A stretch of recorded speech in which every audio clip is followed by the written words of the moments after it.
Welcome to the 2023 Men's Tennis State of the Program.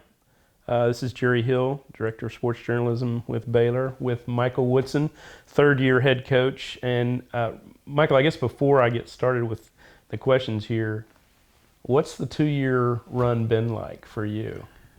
It's been an amazing journey, full of, I would say, a lot of growth. Obviously, the team has accomplished some incredible things together, but I would say that the trust that everybody's had in me to lead the program, as well as just the support from the players, from the support staff, the administration has been incredible. It's just such a dream to be able to be here and represent Baylor University, and I can't ask for much more than we've had the first couple of years, and just hope we can continue to get better. You lose players every year, but you lose your top three from the singles lineup anyway. How do you feel like the other guys, the team, has kind of stepped up to fill those voids?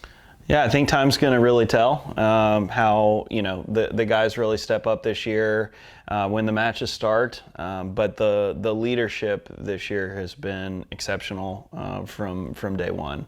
Our captains Finn Bass and Wampi Gracia Mizuchi they've been next level, really risen to the occasion, taken on the challenge. I would say when I sat them down and we talked about, hey, is this something that you really want to do? That we want you guys to lead from the front. We want you guys to be a great example. We're going to hold you guys to a very high standard. They were uncomfortable with it, but knew what a great honor it would be, and felt like it was such an incredible opportunity for them to grow as people, as leaders, and to help this team and really leave their mark in their final season. And they've really, from day one, done that. And it's been really special to see some of the other guys step up in leadership roles and help hold each other accountable. And I think the closeness of the team really stands out to me, and how much fun they have together, how much time they really enjoy being around each other day in and day out, minute in and minute out, no matter where we are, whether we're at a delayed airport, at the airport waiting for a delayed flight, or on the practice court. I think that's going to really help us when things get hard this year, so I'm excited to see that.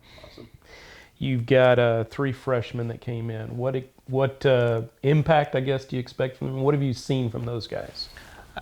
Breaking news, we actually have a fourth freshman. He is not going to be eligible this spring, but Armand Zamani has also joined us very late, and so that's big news, I think, for everybody that isn't in the locker room. We have four freshmen, and to answer your question, I think that this is very much the future of the program. These are really high quality guys and very high talent. They come from really strong pedigrees, really great junior and professional playing experience, really all four of them. And, we're excited to have that level entering the program. And each one has progressed. Obviously, Luke and Armand have only been here for a few days, but Martin and Jean-Bour, we call him Big Z, have really blossomed, I would say, in the environment. Everybody takes different amounts of times to get used to being, studying every day at a high-level private institution, going to, hard training sessions, and, with the travel with the team and that dynamic. But they've really come a long way, and are enjoying their time and making a real impact on this team. So I'm excited to see what all four of these guys can do to help this year's squad, reach their goals. Is there what player has made maybe the biggest stride since the beginning of the fall semester till right now? Well, gosh, I don't want to slight Martin, because I think he's done a great job. I think he just got used to the environment a little bit faster than Z did. And I would say it would be unfair not to answer the question as Zombor. I mean, he's come so far in the time that he's been here. When you come to college, and especially internationally, that transition culturally can be hard. Understanding that we're really focused on long-term development, and not necessarily chasing points in the short term and needing to collect wins. And I think, Z had quite a few losses in the fall, and I think it really helped him reset, understand what his goals were, where we're going, and that we all are here for him, and it's all a process. You sometimes you have to take a step back to take 3 steps forward, and I'm seeing him start to take 3, 4, 5 steps forward. He's very happy. He's doing very well on the court, in the classroom, and so I expect a lot from him this spring, and I know he does of himself. You guys just got back from the trip to California. What did you feel like you got out of that trip? I mean, I would have told you before the trip that this is maybe the closest group of guys that I've ever had, and that I feel a great responsibility to continue to put them in situations to kind of foster that love for each other and care. But I felt like it was a very natural setting for them to grow as individuals in the environment that they were in, but also as a team. And they spent a lot of really high quality time together in a more relaxed environment. I think we trained hard. We did a lot of things together to get ourselves ready for our first matches, but they also just got a lot of focused time together, away from their phones, no school going on right now, kind of outside of their element. There's nobody else but themselves to really focus on. And I think that we became closer as a team, and really adding Luke and Armand to the mix has even helped strengthen the bonds. I mean, they're characters, and they fit right in with the stand-up comedians that we have on the team. So it's great to see. What do you see as maybe some of the priorities going into the spring part of the schedule? I think we're diving right into the fire pretty much right away, and all of our guys are going to be in a different role than they've been in before. Even we have a ton of experience on the team with Finn and Wampy, Teddy, Marco, Chris. Those guys that have been around high level, have competed, for national championships before, won Big 12 championships, but not at the position they're probably going to play this year. I'm really looking for those guys to lead from the front, and then the rest of the guys are very high level, very talented, but haven't played in a dual match before. And so really excited to see what those guys can do, but it's going to be a challenge right away because we play, based on the preseason rankings, 4 of the top 5 teams and before national indoors. So we're going to know pretty quickly where we're at, and that's exciting for me. I mean, these guys come here to play the best, and I think that these guys have the level to do it, to be a really tough out, but I think how quickly we're going to be able to do it is the real question. I'm optimistic, but you never know till it starts to get hard. It may develop as you get more into the season, but what do you see as maybe the strength of this team? I think their love for each other is probably their greatest strength. I think that's going to help them when things get really hard. It's the team that loves each other the most that's gonna prevail, and we have the level to where we're close enough to where that level is going to go out the window. How well are you going to handle the environment? How much are you going to be able to keep your hands in the fire and battle when the pressure is really, really high? And I see these guys wanting to dig in for each other and wanting to run through a brick wall for the program. And that to me is very exciting.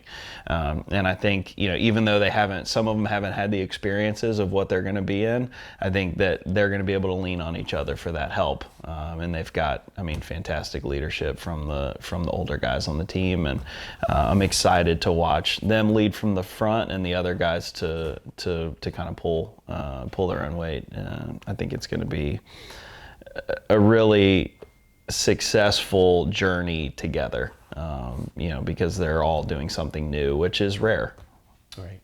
I'm guessing it's based on what you lost But do you, and not knowing for sure what the newcomers are going to do, but do you use the number 11 ranking as motivation? I think I may have seen something on Twitter about that. Yeah, I think I saw something on Twitter too. You know, we have something to prove. You know, we actually haven't talked about it. To be honest with you, I'm not sure the guys even know what we're ranked in the preseason. I mean, to their credit, they don't really pay attention to all that stuff.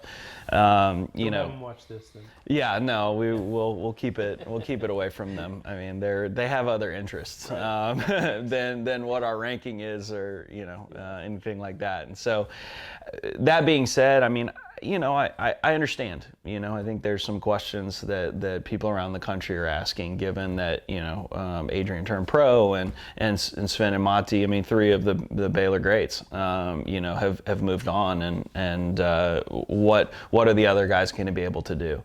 And you know, I thought we had a successful fall.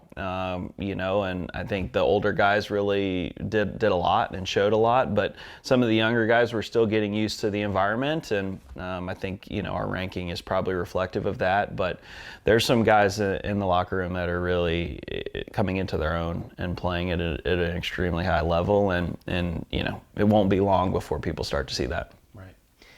This might not be a fair question in January, but this will be a successful season if. You're not gonna people aren't gonna like this answer, but if the guys can enjoy the company of each other, you know, I think this team, we can't compare this team to previous teams, and we can't compare this team to future teams. We have to make sure that we're enjoying the moment. You know, that's one thing that we have really stressed from the beginning of the year. We've been very intentional about making sure the guys are together, making sure that they're process oriented, but even more than enjoying the journey rather than the destination, we've talked about enjoying the company. You know, they don't know this yet, but they're about to actually read the book. I tell the story about the big panda and the tiny dragon, but I actually got the books for them, and they won't watch this, so they'll still be surprised. But we're all going to read that together, and I think that is this team in a nutshell. And if they can really buy into that, time will tell. When it's all great when things are easy and the season hasn't started, you know, and we're having great trips to Palm Springs and stuff. But if they can buy into that when it gets tough here in the next few days, then I think it's going to be a really successful season. And I think we'll all look back on how special this particular group was together. What does a typical day look like for these players? Match day, practice day. What does a typical day look like for them?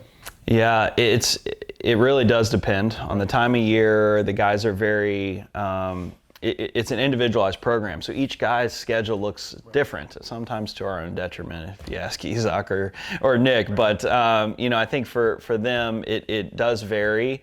But to really give you a general idea, they'll typically wake up, have breakfast, either at the bank or in their apartments. They'll come over to the herd, typically work out with Coach Durham or spend some individual time on the court with one of us, and then they'll go to class. The average guy has class from 9 or 10 to 12, a couple hours, 2-3 hours of class. Right.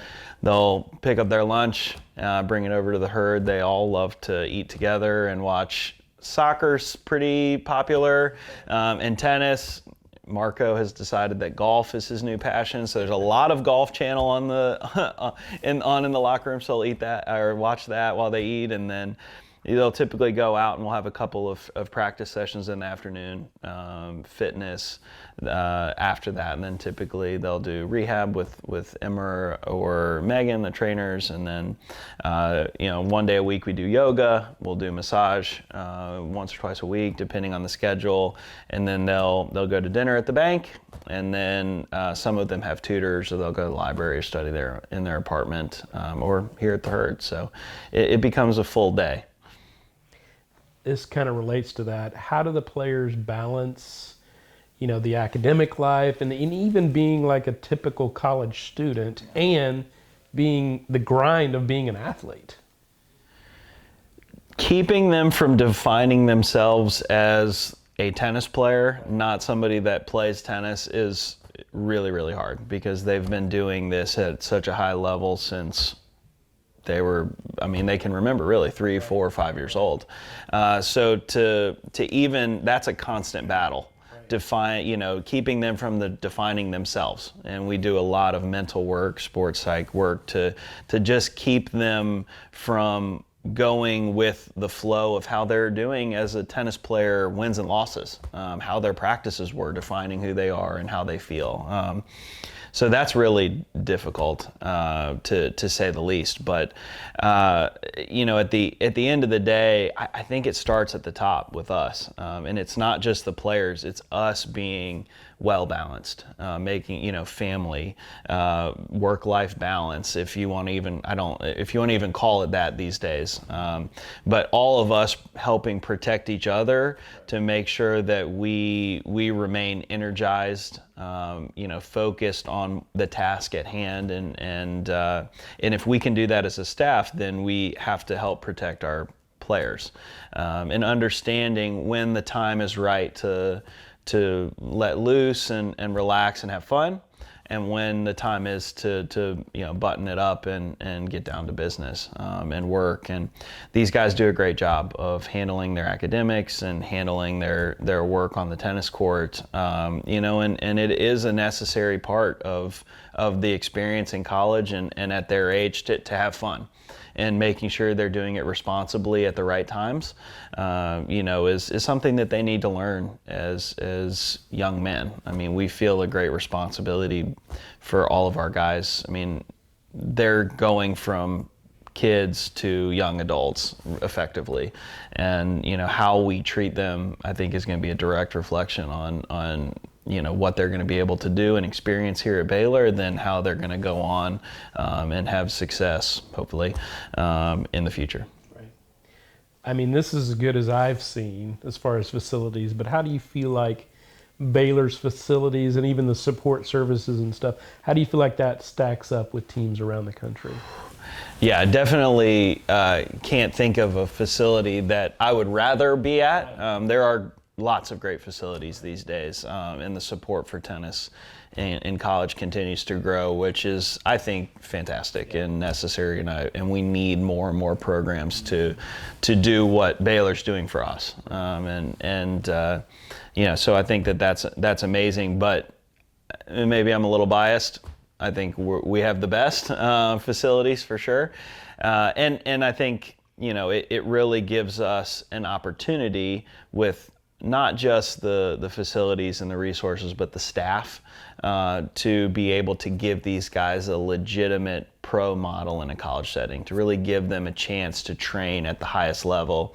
And I think, when we start to talk about that, then sometimes the academics, it sounds like the academics is falling behind. Right. That's not true. We're really creating an environment that's efficient so that they can do everything that they need to do to train at a high level that gives them also the time to be able to go to class and do a great job there. I mean, I don't know if I'm supposed to say this, but because it hasn't been released publicly yet, but we had a 3.51 in the fall and GPA, and I think that's a real testament to the support staff, the setup that we have in their training to be able to do the tennis at a high level, but also do a great job in the classroom. As well, and I think that the way the Williams weight room being right here, they can get in there, they can get onto the court and back. The training room, right here in the Herd Center, with the locker room being right here, and the bank is, our nutrition center is 100 yards away. Everything's within walking distance. They even live, maybe a 5-minute walk. Most of them scooters or bikes, but if a couple of them walk, and it's really easy for them to get around and not a lot of wasted time. So they can really lean into everything at a high level, which is probably my favorite part of the setup. Mac Rhodes obviously stresses the 4 pillars. How do you feel like Baylor and maybe even you as coaches develop their spiritual growth of the players? That's always a great piece of what we do here, and a question that we get asked all the time, given the cultural diversity within the locker room. I'm Greek Orthodox, for example, and and so I have a unique background to me, and every single guy in the locker room and on the staff has a unique background as well, and I just think that Baylor, being unapologetically Christian, and I love that term, it opens up the opportunity for great conversation. It opens up the opportunity for us to meet the guys where they're at and not just avoid, this is who I am, who are you? And let's share ideas and talk about our backgrounds and how we grew up and why why I came to Christ, and maybe what you have or haven't experienced. That's not something that you can do at a lot of schools, and so I feel like we're at a real advantage when it comes to relating to the student athlete. And them relating to each of the staff members, because I think faith is a big part of a lot of our lives, and it's something that in a lot of places you have to keep tucked away, and I think that's a hard thing to balance when you can't truly express to the players really who I am, to be vulnerable and approachable, and and really, I think, as an extension of the question, I mean, John Maurer heads up our sport ministry department, and I mean, he's such a strong mentor. He's definitely a friend, but he mentors me at every turn, and our staff and our players, and he just does an amazing job of being present and building the relationship with them no matter where they're at, to where he's there for questions to be asked, to share whatever interest that each guy has. And we are all over the map in that locker room, which is really cool. I mean, I think it's an experience that, again, at any other school, we wouldn't be able to truly know and share like we do here. Awesome. You mentioned how close the weight room is. How do you feel like nutrition, applied performance, and that strength and conditioning, how does that play a part in the development of your players? I mean, I have to give Kenny Boyd a ton of credit for the way that he supported us, and the way that he's put a staff into place and resources to be able to address areas that, as you really talk about developing a young man from 18 to 22, 23 years old, as well as preparing a professional player with knowledge and understanding of how to take care of their bodies, how to travel, how to work. That's when it becomes less about us as tennis coaches and more about Coach Durham in the weight room, Coach Rash with applied performance, J-Buzz in nutrition. I feel like those are the ones that really separate us. Those are the people that I point to when we're recruiting. Don't worry about me. I mean, yeah, I'll be here, but the ones that are gonna help you get where you want to go are all the people that, and I have to again give a ton of credit to Kenny, that has bought into the idea that we need an elite staff to serve the elite student athletes, and to have the bandwidth to be able to individualize like we do, with nutrition plans and with workout regimen. I mean, that's where we're seeing a lot of growth on the court and really, I mean, off the court, leading to that on-court success. Another challenging schedule, as Baylor seems to play every year. Is there any one match that you would circle as must-watch tennis? Oh, gosh, there's so many. We always love playing Texas and TCU. Those are so much fun, and we're going to have the amazing opportunity to play Texas at home on Senior Day. I think that's going to be a great honor for Finn and Wampy to play one of the elite programs in college tennis every year. So, of course, we're going to be looking forward to that one, but it's so far away. I mean, April 8th it feels like an eternity away. I'm sure it'll be here before we know it. But, I'm really looking forward to going on the road and playing the national champions in a couple weeks, to play Virginia. My family will get to be there, so I'm excited about that. But to really test these young guys, where are we at, against a proven champion? I think that's one we have circled. But, coming back to play TCU at home, indoors, probably that's going to be a lot of fun. I think, probably the first big rivalry match that we have on the season is the other one that I would say that we've got circled. But I mean, really, it's the gauntlet. I mean, we're going to Ohio State for the first time, maybe ever, in a really long time.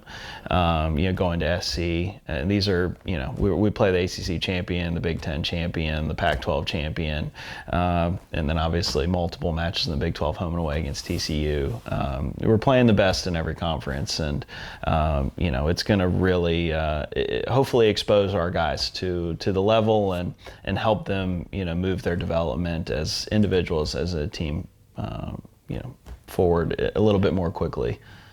The Virginia one was the one that I was thinking about when I looked at your schedule. I'm like, you're playing the defending national champion. That's a pretty good test early. It's going to be a great test, and we certainly can't look past the matches we've got this weekend against Lamar and Incarnate Word, and then going on the road against William & Mary's tough. Really great facility, good crowd they'll have. It's not going to be easy. So I'm excited for those tests leading up to that match against Virginia. The matches may decide this, but at what point do you get some kind of semblance of a regular singles and doubles lineup, and where are you in that progress? I have no idea. Okay. Honest truth. I think a couple of years ago I said we're going to roll dice, and then decide. I mean, this team feels that way. I would say maybe it's a little bit more settled, and we have guys that are experienced that I think are ready for the challenge of playing high than some of the younger guys. But this is a true team. We don't have what we had last year, where Adrian had played one at a very high level, and you kind of got that feeling, okay, Adrian's going to play one again, and Matthias has played two almost his entire time at Baylor, and with experience at one. So he was an All-American, so he's probably going to play two. I mean, we don't have that this year, which for me, and I think for this locker room, is really exciting. We've talked a lot about team, and we're all going to have a different role, and that role may change match to match. So I think you're going to see, Baylor roll out a bunch of different lineups, and kind of see what works. I've never been a big believer in mixing things up every single match, but this team honestly feels different. So I could see us getting into March and April where we're, kind of rolling things out there differently, just to give different looks and keep the opponents on their toes, based on the attitudes and the personalities that we have in this locker room. I know you go all over the world, seems like, to recruit players. In recruiting, what's maybe the number one thing that college coaches, and maybe you specifically, are looking for in a prospect? I had a former player call me this morning and ask this exact question. He is a high-level player, and what do you think? Honestly, character is a huge deal. How are they going to fit the culture of this team, and what are they going to bring to the table? I think in recruiting, a lot of us as coaches talk about what is this system and what can it do for you? But we really feel like we want it to truly be coach fed, player led. And so, what each person and each student athlete brings into this locker room is going to positively or negatively affect the group. And we're very fortunate. I feel like we've gotten a phenomenal group of young men. And so getting to know the student athlete, who they are, who their family is it the right fit culturally at Baylor University in Texas, with this high level of team. I feel like over time I've become, I don't know if being a worse recruiter is the right description, but very honest. Right. This is how it's going to be. Right. This is who we are. This is what we do. This is how we can help you, and this is how you can help us. And making sure that the young man and the family and the coaches don't tell us what we want to hear, but tell us the truth, and we will do the same. And so we really recruit less players, but spend more time getting to know them. And I mean, extensively going to visit them at their homes with their families, going to watch them not just compete but practice. How do they treat their coaches? How do they treat the players that they're practicing with, their peers?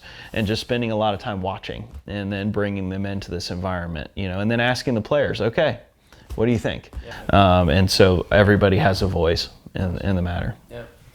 Gonna finish up with a few fun ones. If All you're right. okay with that. Let's if see you're what ready we for can. it. Yeah, they're always interesting. Yeah, I think I know who asked this one, but who is your favorite Franzen brother? Yeah, I can probably guess which one would ask that question. And now It wasn't Christopher. Yeah, well, okay, that narrows it down. It could be Max. I mean, the one that didn't play for me. Maybe I should pick him. But gosh, what a family. I mean, what an amazing family. They've been so supportive here, through all the transition for me as an assistant to a head coach. I mean, Connie and I walked in the locker room and in the Hurd Tennis Center on the same day for the first time. And for him to walk out as the all-time doubles wins leader, All-American, multiple Big 12 championships, played for a national championship. I mean, well, I don't know what else I could say. Now he's headed to the top of the professional tour. I mean, he's one of my favorite players I'll ever have. Right. And Chris has been through more than any other player I've ever had. Right. And I, for as much adversity as Connie had in his time and how loyal he was to the program, I would say Chris's rivals that. With everything he's been through with his health, to really stick to what is happening here with the program and to continue to push to impact the locker room and to make an impact out onto the court. I mean, it's really admirable. And so I don't know if it's possible to pick one. I think I should probably pick Chris because he's right here. He's still here, right? And Connie can't he's in Portugal competing right now. He can't get me from over there. Connie might be the one watching. He's for sure gonna watch this. He's gonna be really upset when he hears that. Yeah. But I have to roll with the guy that's in the locker room right now. And Connie, I'm sorry, forgive me. But I love them all. Yeah. I mean, the entire family, even Max, just top-notch people. Yeah. Strange one, but do you have a go-to snack? I'm not a snacker. Not a snacker. I love sweets. Yeah, me too. There was a Cracked Rackets podcast recently that was asking which one of the college coaches is probably vegan. And they were talking about different ones. And I'm like, please don't say me. There's no, I couldn't go. My wife does like gluten-free and stuff, and I can't even try. I couldn't make it through one day, just like that. But I don't really snack. I'll either Luke was giving me a hard time because he sees me with a packet of chips all the time. I would say bag, but South Africans say packet, and I had. Full disclosure, when I have a sandwich, I have to have a bag of chips, and vice versa. So I can't eat chips by themselves, and I can't eat a sandwich by itself, and it's really weird, but that's just me. But that's probably my favorite meal. But I love a good cookie, good brownie, big chocolate fan. So if I was just going to eat something right now in the middle of the day, it would probably be a sweet. But I don't really go into the locker room and grab a Cliff Bar or anything like that, like maybe some of the other members of the staff would typically do, Yeah. I gave up chocolate one year for Lent, and it may be one of the hardest stretches of my life. I don't know how you would possibly do that. It was really tough. It was tough. Last one, and I hate asking a question that I have no idea what it even means. Okay. Who is going to carry the boats? Tell me what that means. Yeah, it's so we've been going through a mental performance program, and our guys have had incredible buy-in with going through the program and really looking inside themselves and looking around at their peers of how can we as a team and as individuals improve to be better than we were yesterday, today, and better tomorrow than we are today. And one of the things that we talk about, and I think it originally came from David Goggins, but we were listening to a podcast and it talked about there's burning the boats, which I won't get into into. And then there's who's going to carry the boats, which is who's going to do the heavy lifting for this team, who's going to put the team on their back, who's going to be the one that's going to sacrifice for the good of the group. And so it's turned into one of our mantras this year of who's going to carry the boats. And the guys don't know this, and they're not going to watch it. It's still going to be a surprise for them. But I've got a little teddy bear that's holding a sailboat, and at the end of each match, we're going to have one guy we're going to feel like carried the boats the most in that match, and they'll get to hold the cute little cherished teddy. Awesome. Well, that's our preview, I guess, and enjoyed visiting with you, Michael. This is Jerry Hill for BaylorBears.com. Awesome. Thanks, Jerry. Appreciate it. Michael.